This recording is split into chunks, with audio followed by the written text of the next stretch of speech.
The system itself, I think, is made in a certain way that clearly creates disunity in every sense of the word. You look at the system and you see, for instance, on the parliamentary side, you have 9 or 15 parliamentarians that are elected. And then you go to the executive side, and then you find you could have up to 7 ministers appointed. And these appointed ministers have just as much power, or at times even more power, than the elected officials. I personally think that is madness. And then if you look even, and you go further, and you look at the judicial, you find that if you follow the basic philosophy that the people should be judged by their own kind in their own language according to their own laws, then we don't even have a judiciary, because we are not judged by our own kind in our own language. So when you put those three things together, you realize that one reason why we constantly have confusions is because it is set up in such a way that there must be confusion. The 7 ministers, for instance, each has individual powers, and which means that in such a way that they cannot be even overruled. Because one minister, the prime minister, cannot tell another minister what to do with his budget and what to do with his money. And all of that comes back because we have cut and paste the Dutch political system, which is perfect for them, but it's a disaster for us. And the end result of that is that we could see constantly we having problems. If you look at the problems on the island, the suffering of the people, the fact that politicians are at times more interested in advancing themselves than even taking a position on what is happening on the island. It all comes down to this thing.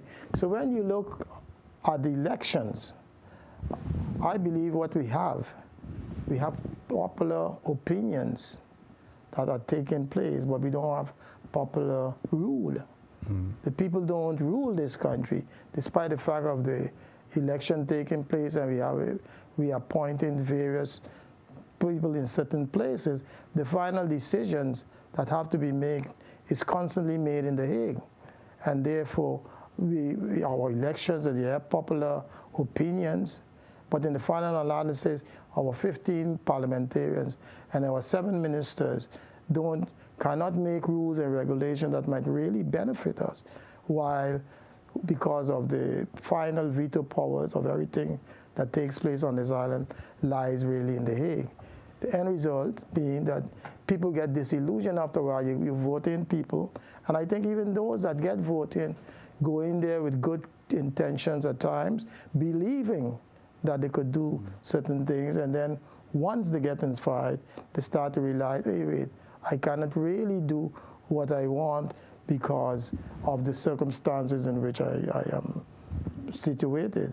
And therefore, you get then all these problems that we have in elections, people voting, and then for someone, you vote, you go out there, you campaign, and you vote for a specific person, and then that person take an oath of office and loyalty to the king and not to you who voted for him. And so when we look at all of these things, we start to see that really we're in a confused situation.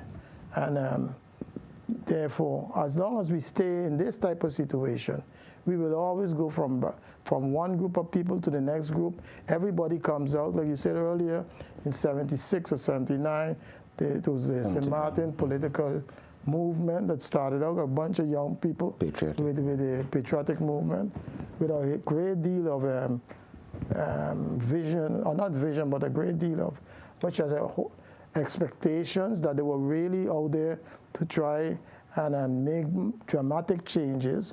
And we see that where those young people are today old people, and basically we have the same problem still.